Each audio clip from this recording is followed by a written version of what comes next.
پہلے ہمارے موٹے موٹے ضروری کام نمٹ جائیں, کچھ چیزیں ہیں, اس کے بعد انشاءاللہ ہم کیا کریں گے, پیسے جو بچ جائیں گے تو پھر ہم انشاءاللہ کسی اچھے کوئی مدرسہ بنا لیں گے, کوئی اسپتال بنا لیں گے, اچھے کام کریں گے ہم. یہ بہت بڑی مسٹیک ہو رہی ہے آپ سے, اس لیے کہ آپ نے اس کو ضروری کاموں کی فہرست میں شامل نہیں کیا. آپ ابھی تک دنیا کو مسافر خانہ سمجھنے کے لیے تیار نہیں ہو. یہ ضروری کام سب سے پہلے ہونا چاہیے, کیونکہ موت کا کوئی بھروسہ نہیں ہے.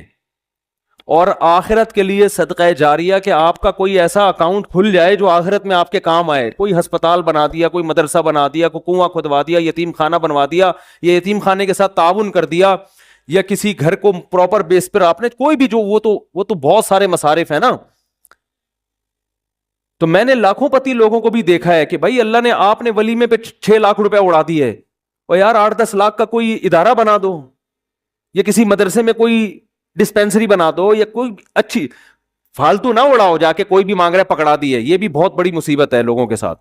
اب جیسے وہ عرب کا جو شیخ ہے نا, جو اس بھکاری اس کے ماں باپ کو دعائیں دے رہا تھا اور یہ پیسے دے رہا تھا, تو میں اس عرب کے پاس ہوتا, میں کہتا آپ صدقہ کریں مگر ایسے ہی نہیں کسی کو پکڑانا شروع کر دیں, کیونکہ اس سے جو مستحق ہوتے ہیں ان کا حق مارا جاتا ہے. آپ یہ دیکھیں کہ یہ واقعی مستحق بھی ہے یا نہیں ہے, ورنہ وہ کوئی بھی دعائیں دے کے پیسے نکالنا شروع کرے گا. نکالو, ٹھیک ہے اس کا جذبہ اچھا تھا, اللہ کرے اس کے ماں باپ کی مغفرت ہو گئی ہو, لیکن اصول جو شریعت نے بتایا ہے کہ پیسہ اللہ کی بہت بڑی نعمت ہے, اور نعمت کو ضائع کرنے کی اجازت نہیں ہے. بہت سوچ سمجھ کے آپ نے خرچ کرنا ہے کہ مخلوق کو فائدہ زیادہ سے زیادہ ہو.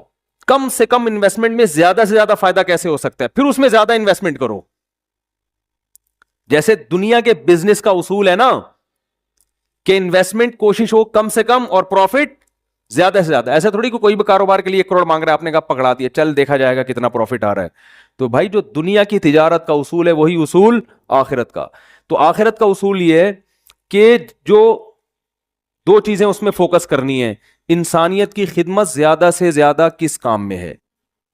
بعض کام ایسے انسانیت کی خدمت بہت ہے مگر ان کے اثرات زیادہ عرصے نہیں رہتے, پھر بھی یہ کام کرنا ہے, کیونکہ اس میں خدمت کیا ہے, جیسے بھوکے کو کھانا کھلانا. اب ایک آدمی کے پاس کھانے کے پیسے نہیں, علاج کے پیسے نہیں, وہ تو مر جائے گا بیچارہ. بھوک کی تکلیف کون برداشت کر سکتا ہے. تو بھوکے کو کھانا کھلانا یہ بظاہر صدقہ جاریہ تو نہیں ہے, کیونکہ یہ زیادہ ٹائم تک چلے گا نہیں نا, کھانا کھا لیا پیڑ بھر گیا بس ختم. لیکن یہ خدمت بہت بڑی ہے, تو اس کو بھی فوکس کرنا ہے. اور بعض چیزیں ایسی ہوتی ہیں کہ جس میں فوری طور پر خدمت تو بہت نہیں ہو رہی ہوتی, لیکن اس کا اثر آپ کے مرنے کے بعد بھی قائم. جیسے کنواں بنا دیا آپ نے, اب کنواں ایسی چیز ہے جب تک کنواں رہے گا لوگ پانی پیئیں گے, آپ کو ثواب ملتا رہے گا. درخت لگا دیا, مر گئے, تو درخت سے کو بہت زیادہ, ایک درخت سے کیا فائدہ ہوگا, نہیں آ رہی سمجھ میں بھائی. ان کے بھائی آپ نے ایک نیم کا درخت لگا دیا تو کوئی بہت تو نہیں نا, کوئی لوگ اس کو کھائیں گے تھوڑی, نہیں بھی لگاتے تو کیا ہو جاتا. تو اس میں انسانیت کا فوری طور پہ کوئی بہت زیادہ فائدہ نہیں ہو رہا ہے ایک درخت سے, لیکن اس کے اثرات بہت دیر تک قائم رہیں گے. یعنی آپ مر بھی گئے تو درخت کے نیچے کوئی بھی چھاؤں لے گا, درخت آکسیجن سے فائدہ پہنچائے گا, چرند پرند اس سے کھائیں گے. تو آپ صلی اللہ علیہ وسلم نے فرمایا, صحیح مسلم کی حدیث ہے, جس نے درخت لگا کے مر بھی گیا تو جب تک درخت رہے گا اس کو ثواب ملتا رہے گا. تو اس میں فائدہ تو کم ہے لیکن دیر پا ہے, مرنے کے بعد بھی یہ عمل چلتا رہے گا. تو ان 2 قسم کی چیزوں کو فوکس کرنا ہے. اور کچھ چیزیں ایسی ہیں جس میں جسمانی فائدے کے ساتھ دینی فائدہ بھی ہے, جیسے دینی مدارس. دینی مدارس کو سپورٹ کرنے کا فائدہ کیا ہوتا ہے, غریب طلبہ کو کھانا بھی ملتا ہے, علم بھی ملتا ہے, وہ عالم بن کے دنیا میں کام کرتے ہیں. تو صدقہ جاریہ بھی, مرنے کے بعد وہ علماء جو کام کریں گے پھر آگے ان سے جو ہدایت پھیلے گی, پھر وہ لوگ آگے جو تبلیغ کریں گے, تو جب تک اسلام باقی رہے گا آپ کو ثواب ملتا رہے گا. لیکن اب یہ بھی نہیں کہ کسی بھی مدرسے میں اٹھا کے دے دو, سوچ سمجھ کے کون کام کر رہے ہیں, کون ویژنری لوگ ہیں, کون, بہت اس میں پھینکنا نہیں ہے میرے بھائی. جیسے دنیا کی تجارت میں پیسہ پھینکا نہیں جاتا, بہت سوچ سمجھ کے. کوئی بھی آپ کے پاس آئے بولے 1 لاکھ روپے دو, میں پیسے کما کے آپ کو ہر مہینے 6,000 روپے دیا کروں گا, آپ پکڑا دو گے ہیں؟ انکوائری کرو گے بھائی 1 لاکھ کہاں, کون سا کاروبار آ گیا جس میں 1 لاکھ پہ آپ مجھے 10,000 دو گے یا 6,000 دو گے. وہ بتائے گا یہ ہے, اچھا مجھے دکان دکھاؤ چل کے, پھر جب آپ کو دکان دکھائے گا تو آپ کہو گے جب 1 لاکھ پہ آپ 6,000 کما سکتے ہو تو اپنے ہی لگا لو. ہیں کیا خیال ہے بھائی؟ میرے والد صاحب نے کہا تھا جو بھی آئے نا پیسے مانگنے اور کہے کہ اس انویسٹمنٹ میں اتنا پروفٹ ہے اتنا پروفٹ ہے، آدھا تمہیں دوں گا آدھا خود رکھوں گا، تو اس سے پہلے پوچھو کہ تمہارے پاس کتنے پیسے ہیں. وہ بتائے اتنے، تو پھر پورے اپنے کیوں نہیں لگا لیتے، اس میں پورا پروفٹ خود رکھو. کیا خیال ہے بھائی؟ ہاں وہ غریب آدمی ہو تو ایک الگ بات ہے، اور اللہ کا شکر ہے مجھے اس کا فائدہ ہوا. ایک دفعہ ہوا، دوسری دفعہ والد صاحب کی نصیحت پہ عمل نہیں کیا تو سارے پیسے ہی الحمدللہ سارے ہی ڈوب گئے تھے. ٹھیک ہے. ایک دفعہ فائدہ بھی ہوا. ایک صاحب جو ایک بڑے پوش ایریا میں رہتے تھے، میں چونکہ اس ایریا کا نام لوں گا تو کہیں ایسا نہ وہ سمجھ جائیں، لیکن قصہ پرانا ہو گیا وہ نہیں سمجھیں گے، پھر بھی احتیاط یہی ہے کہ نام نہ لیا جائے. مالدار علاقے کے تھے، مجھے کہنے لگے کہ میں یہ کاروبار کرنا چاہتا ہوں.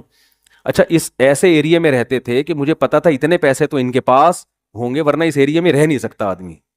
اب ایک آدمی ڈیفینس، ایک مثال دے رہا ہوں ڈیفینس کی، ڈیفینس میں رہتا ہو اور کہ میری تنخواہ 10,000 روپے، تو آپ کہو گے بھائی 10,000 والا ڈیفینس میں نہ کرائے پہ رہ سکتا ہے اور اپنا گھر ہو تو سوال ہی پیدا نہیں ہوتا، یہ کروڑوں کا تو نے گھر کیسے خرید لیا 3 کروڑ کا ہے بھائی.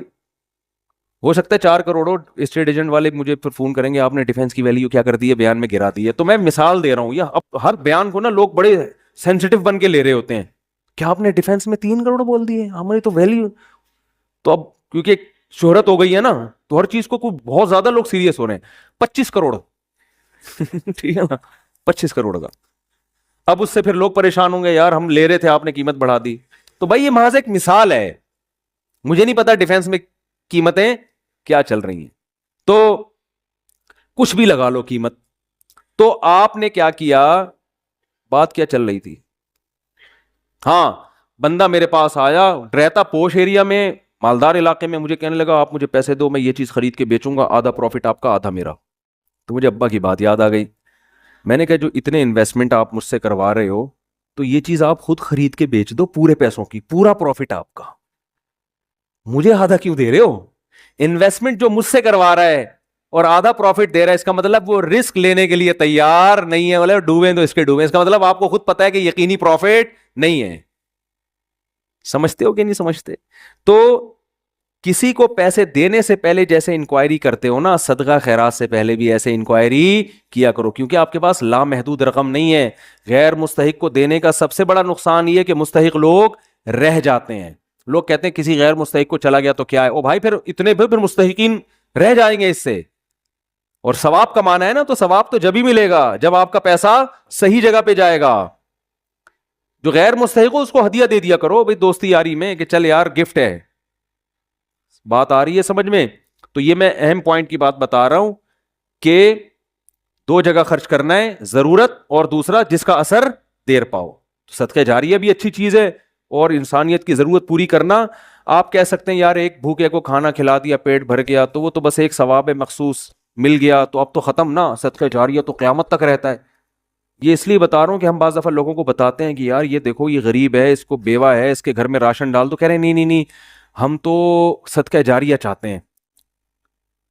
تو یاد رکھو صدقہ جاریہ کے اپنے فضائل ہیں کہ وہ چلتا رہے گا آپ کا، لیکن بھوکے کو کھانا کھلانے کے، اس کی ضرورت پوری کرنے کے اپنے، وہ ثواب تھوڑا ہے لیکن وزنی بہت ہے. وزنی کیسے؟ حدیث میں آتا ہے قیامت کے دن اللہ اعلان کریں گے، جب میدان حشر ہوگا نا بہت سختی کا دن ہوگا تو اللہ اعلان کریں گے کہاں ہیں وہ لوگ کہ جب میں بھوکا تھا تو انہوں نے مجھے کھانا کھلایا، میں پیاسا تھا تو انہوں نے مجھے پانی پلایا، آج ان بھوکوں کو میں کھلاؤں گا کیونکہ انہوں نے مجھے کھلایا تھا.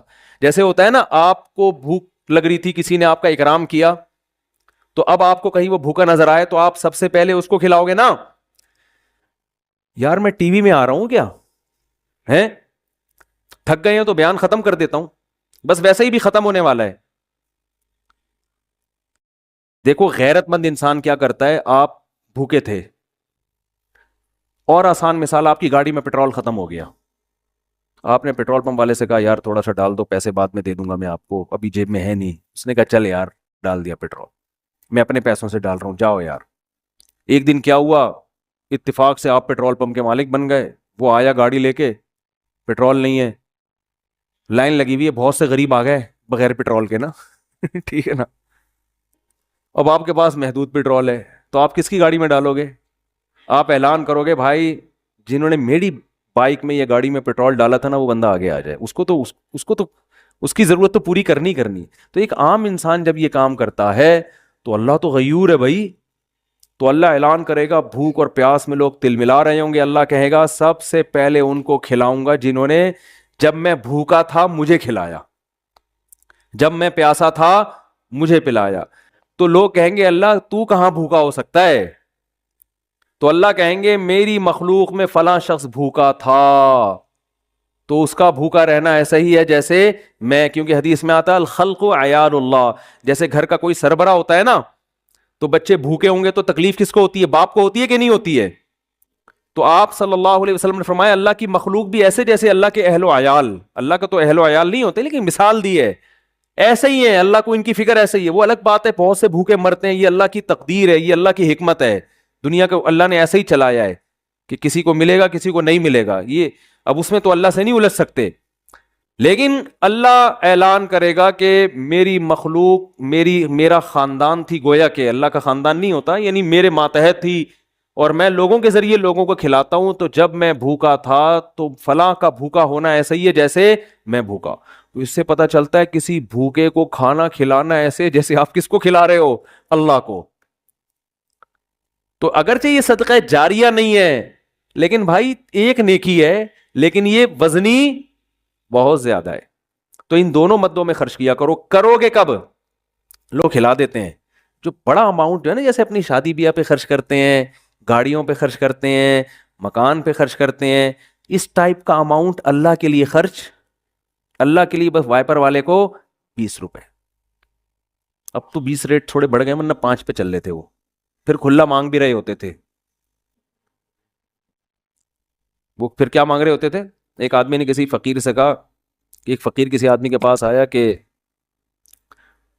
اللہ کے نام پہ نا پتہ نہیں کچھ چائے پلا دو یا کچھ کھانا کھلا دو. تو اس نے 100 کا نوٹ نکالا, بولا کہ 50 روپے ہیں. اس نے کہا ہاں. اس نے کہا کہ 50 روپے دے گا واپس لے گا. اس نے کہا پہلے وہ اس سے پی لو جا کے. یہ بھی لوگوں کو جانچنے کا ایک, بھائی بھکاری سے بولے جی پہلے وہ پیسے تو خرچ کرنا تھے تیرے پاس ہیں, یہ بھی ایک طریقہ, بڑا خاندانی طریقہ ہے یہ, ٹھیک ہے نا. تو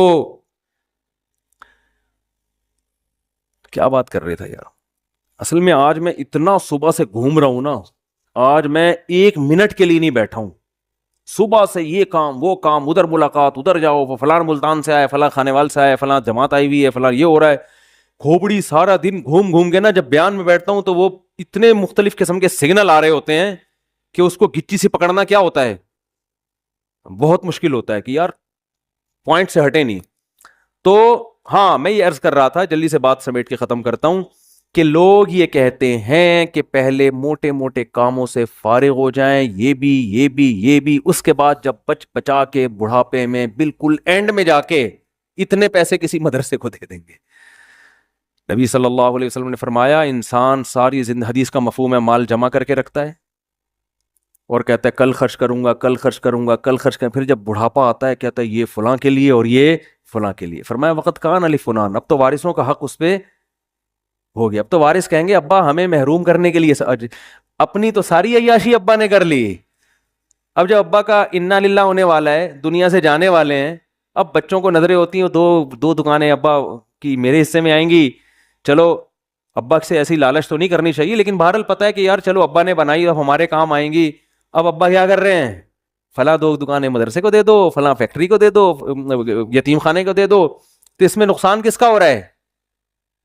کیونکہ اب تو ابا کو ضرورت نہیں ہے. تو نہ کرنے سے یہ بھی پھر بھی بہتر ہے 1/3 کے اندر کہ بچوں کو نقصان نہ ہو. اگر بچوں کو نقصان ہو رہا ہے پھر تو یہ بالکل صحیح نہیں ہے. حدیث میں آتا ہے کہ آخر عمر میں نا اس طرح سے صدقہ کر دینا کہ بچے دوسروں کے محتاج بن جائیں, آپ صلی اللہ علیہ وسلم نے اس کی اجازت نہیں دی ہے. لیکن اگر بچوں کے لیے اتنا چھوڑ کے جا رہے ہو آخر عمر میں کہ وہ اپنے پاؤں پہ اچھی طرح کھائیں گے پیئیں گے, تو پھر 1/3 آپ صدقہ بھی کر سکتے ہیں, جائز ہے اور اس کا بھی ثواب ملے گا. لیکن میرے بھائی یہ خاندانی صدقہ نہیں کہلائے گا, اس لیے کہ آپ نے تو بھرپور عیاشی کر لی نا. آپ کی تو 4 شادیاں معذرت کے ساتھ ہو گئیں, ایک جس کی ہو گئی ان کی بات کر رہا ہوں, اور آپ کی تو جناب یہ بھی ہو گیا وہ بھی ہو گیا, سارے کام ولیموں پہ بھی اڑا دیا اور انویسٹمنٹ بھی دبا کے کر لی, کاروبار بھی ہو گیا, سب کچھ مزے تو اڑا لیے نا آپ نے. تو یہ نبی کی نظر میں افضل صدقہ نہیں ہے. افضل صدقہ یہ ہے, آپ صلی اللہ علیہ وسلم سے صحابی نے پوچھا یا رسول اللہ سب سے بہترین صدقہ کون سا ہے؟ آپ نے فرمایا وہ صدقہ ہے تأمل الغنا وتخشى الفقر, تمہیں امید ہو کہ اگر یہ پیسہ میں نے صدقہ نہیں کیا تو اس سے ڈبل بنا سکتا ہوں, پیسے سے پیسہ کما سکتا ہوں, یہ امید ہو, اس حال میں پیسہ صدقہ کرو. اور یہ بھی ڈر ہے کہ اگر کر دیا تو فیوچر میں غریب نہ ہو جاؤں. اس ملی جلی کنڈیشن میں جو صدقہ ہوگا نا وہ کیا کہلائے گا؟ خاندانی صدقہ. سمجھ میں نہیں آ رہی بات؟ تو اس لیے صدقات و خیرات میں یہ نہیں کہہ رہا, یہ تو حدیث میں بھی منع ہے کہ اتنا کر دینا کہ کل لوگوں کے محتاج بن جائیں, یہ تو جائز ہی نہیں ہے نا, کہ اپنے ضروری جو بیوی بچوں کے ہیں وہ تو بہرحال, لیکن صرف اتنا کر لیں کہ آپ جب یہ کہتے ہیں نا کہ میرے یہ چند ضروری کام ہو جائیں تو پھر میں یہ کروں گا, یہ الفاظ غلط ہیں. آپ یہ کہیں کہ میرے چند ضروری کاموں میں ایک اہم ترین کام یہ بھی ہے, تو یہ والا کام بھی ان ضروری کاموں کی طرح ترجیحی بنیادوں پہ کرنا ہے, اور یہ چند ضروری کام جس میں یہ بھی ہو جائیں تو پھر میں کیا ہو جاؤں گا؟ فری, پھر میری مرضی میں جہاں چاہے صدقہ کروں. بہت مشکل ہے بات سمجھانا. تو بڑی انویسٹمنٹ جیسے بزنس پہ کرتے ہیں, بڑی انویسٹمنٹ جیسے شادی پہ کرتے ہیں, بڑی انویسٹمنٹ جیسے اپنے بچوں کی ایجوکیشن پہ کرتے ہیں, ایسے ہی ایک آدھ بڑی انویسٹمنٹ آخرت کے لیے بھی کرنی چاہیے. سمجھا پا رہا ہوں اپنی بات کو؟ لیکن وہ خاندانی انویسٹمنٹ ہو, مرے تو پتہ چلے کہ یار ایک ہسپتال ہے چل رہا ہے بھائی غریبوں کے لیے. سمجھتے ہو گے نہیں سمجھتے ہو؟ دیکھو گورے بھی بڑی بڑی انویسٹمنٹ کرتے ہیں لیکن ان کا کوئی بچوں کا ان پہ ٹینشن نہیں ہوتی نا, نہ بیوہ کا خیال ہے ان کو, نہ بچوں کا خیال ہے. آپ کے لیے صدقہ کرو گے ثواب ملے گا, کیونکہ آپ تو پوری فوج چھوڑ کے جا رہے ہو اگر میرے بیان سنتے ہو. کیا خیال ہے؟ ٹھیک ہے نا, پوری فوج ہے آپ کی. تو دونوں. اور پھر عجیب بات ہے, آپ نے اس نیت سے نہیں کرنا کہ ریٹرن ملے گا, اسی نیت سے کرنا ہے کہ میں نے جو خرچ کیا وہ گیا, ختم, بس دنیا میں نیکی کر دریا میں ڈال. لیکن ویسے میں ایک جنرل نالج کے لیے بتا رہا ہوں کہ اللہ ڈبل کر کے دیتا ہے واپس, بلکہ اور بڑھاتا ہے, پھر دیتے جاؤ گے بڑھاتا جائے گا, دیتے جاؤ گے حدیث میں آتا ہے ما نقصت صدقۃ من مال, صدقے سے مال میں کبھی بھی کمی نہیں ہوتی نہیں ہے. لیکن آپ نے یہ نیت نہیں کرنی, آپ نے یہ نیت کرنی ہے کہ میں دے رہا ہوں اور مجھے نقصان نہیں ہوگا اس کا, میرا کاروبار بھی کم ہو جائے گا اور میرے گھر میں بھی تھوڑا خرچہ کیا ہو جائے گا. یعنی میری اپنی بیوی بچوں سے تو خرچہ مت روکو, ان کو نہ بھیٹ چڑھاؤ اپنے توکل کی, ٹھیک ہے نا. اپنا میری گاڑی تھوڑی سی سستی ہو جائے گی, یہ ہو جائے گا وہ ہو جائے گا, اپنے اوپر تو رکھ کے سب کچھ کرو. یہ نیت یہی کرو گے یار کم ہی ہو جائے گا. لیکن ویسے میں جنرل نالج کے لیے بتا رہا ہوں کم ہوتا نہیں, کیونکہ اگر آپ نے نیت یہ کر لی نا کہ بڑھ جائے گا, پھر نہیں بڑھے گا, پھر نہیں بڑھے گا. اور اس میں بات چاہ کے کمپلیٹ ہو جائے, لیکن اس میں آپ نے یہ دیکھنا ہے آپ میں توکل کتنا ہے. صحیح ہے نا. کل آزمائش آئی تو ایسا نا یار مجھ سے آپ کا بیان ہی گلے پڑ گیا یار, تو کوئی بات نہیں, پہلے یہ والے بھی کر لو پھر کر لو, تو خاندانی نہ ہو, غیر خاندانی صدقہ بھی ہو تو چلو صدقہ تو ہو گیا نا. تو خاندانی صدقے کے لیے تھوڑی سی کھوپڑی بھی خاندانی ہونی چاہیے, تو یہ ظرف بھی ہونا چاہیے اسی حساب سے, تو اپنی حیثیت دیکھ کے. لیکن میرا مقصد صرف یہ ہے کہ یار کچھ تو انویسٹمنٹ آخرت کے لیے بھی جوانی میں جب آپ کو ضرورت ہے, بڑھاپے کے لیے نہ رکھو. بڑھاپے میں اللہ اور توفیق دے دے گا. اور صدقہ ایسی چیز ہے جس کو ایک دفعہ عادت پڑتی ہے نا پھر ہاتھ رکتا نہیں ہے اس کا. آدمی بعض دفعہ ایک بڑا اماؤنٹ خرچ کرتا ہے کہ یار یہ میں بڑا اماؤنٹ خرچ کر رہا ہوں بس تاکہ ایک دفعہ ہو جائے, کل مروں کوئی بھروسہ نہیں, کل مر جاؤں تو صدقہ جاریہ ہوگا. تو ایک دفعہ کرو گے نا, عادت ایسی پڑتی ہے اس کی, پھر کل دوبارہ یہی سوچ کے دوبارہ کرو گے. یہ اللہ کی طرف سے ایک نعمت ہے کہ جو کرتا ہے پھر اللہ اس کو صدقے کرنے کی توفیق دیتا رہتا. تو یہ سب سوچ سمجھ کے. تو ہاں اچھا, اس میں پھر دو کام کرنے ہیں. کچھ صدقے تو پبلک کو دکھا کے کرنے ہیں, اپنے بچوں کو بھی بتاؤ, بیوی کو بھی بچاؤ, بھائی کو بھی بتاؤ, رشتہ داروں کو بھی بتاؤ, کیونکہ قرآن میں جگہ جگہ آتا ہے کہ نیک لوگ چھپا کے بھی صدقہ کرتے ہیں اور علانیت. دکھانے کا فائدہ یہ ہوگا پبلک کو ترغیب ہوگی کہ یار اس نے جب یہ ہسپتال بنا سکتا ہے, مدرسہ بنا سکتا ہے, یتیموں کی مدد کر سکتا ہے اور نہیں مرا, ماشاءاللہ کھا رہا ہے, کچھ ہمیں بھی عبرت حاصل ہوگی کہ نہیں ہوگی. بچوں کو جب بتاؤ گے تو بچے کہیں گے یار میرے باپ نے اتنا کچھ کیا, جب وہ باپ بنیں گے تو ان کا بھی دل چاہے گا. تبھی میں لوگوں سے کہتا ہوں اپنی بہنوں پہ خرچ کیا کرو لفافے میں, اور بچے کو بتاؤ دیکھو میں نے پھپھو کو تمہاری اتنے پیسے دیے, شو مارنے کے لیے نہیں, تاکہ وہ بھی آپ کی بہنوں آپ کی بیٹیوں پہ, جب آپ اپنی بہنوں پہ اپنی اولاد کے سامنے خرچ کرو گے تو آپ کا بیٹے کو خیال ہوگا کہ یار مجھے بھی جب میری ارننگ آئے گی تو مجھے بھی اپنی بہنوں کا خیال کرنا ہے, ہماری یہ پرمپرا ہے, ہمارے خاندان میں مرد عورتوں کا خیال کرتے ہیں. آپ کیا کرتے ہو, کبھی ایک دھیلا بچے نے نہیں دیکھا کہ آپ کی جیب سے اس کی پھپھو کے لیے نکل رہا ہو. ٹھیک ہے نا, نصیحتیں آپ کی صبح شام ماشاءاللہ ہول سیل کے حساب سے چلتی رہتی, بچے کو سمجھاتے رہتے ہو غریبوں کا خیال کیا کرو, بوڑھے ماں باپ کا خیال کیا کرو. بچے کو پتا ہے فری پھوکٹ کی نصیحتوں کے علاوہ ابا کے پاس کوئی کام نہیں ہے. فری پھوکٹ کی نصیحت, جب آئیں گے گھر میں ٹارزن بن کے, کہتے تو نہیں ہے لیکن دل میں یہی ہوتا ہے, یہ کر لو, یوں نماز کیوں نہیں پڑھتا, یہ کیوں نہیں کرتا, یوں کیوں نہیں, ویڈیو گیم کھیلتا رہتا, پٹاخ تھپڑ لگایا, یہ کر رہا ہے وہ کر رہا ہے. بچے کو پتا ہے ابا کے پاس فری پھوکٹ کی نصیحتوں کے علاوہ, وہ ہمارا فلاں ماموں بیمار تھے, ابا نے ایک دھیلا نہیں نکالا جیب سے. امی کی طبیعت خراب ہوتی ہے تو ابا کے پاس ہسپتال لے جانے کا ٹائم نہیں ہے.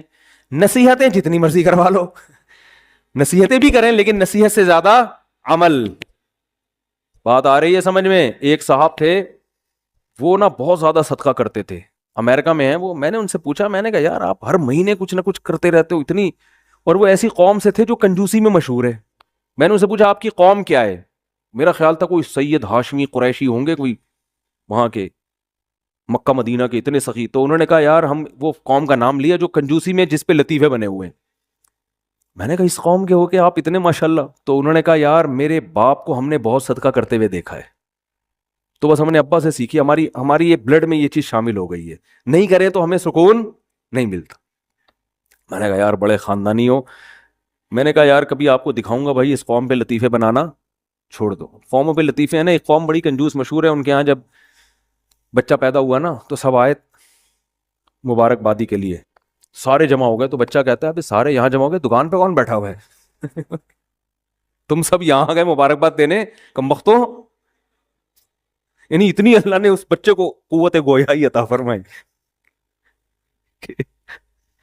یہ بلڈ میں آ جاتی ہے نا چیز. تو بچے کو عقل نہیں ہے, شعور نہیں ہے, لیکن اس کے جینز میں یہ چیز آ گئی ہے کہ بھائی دکان کا بھائی آدھے ابھی آ جاتے ہیں, آدھے کسٹمر کو سنبھالتے.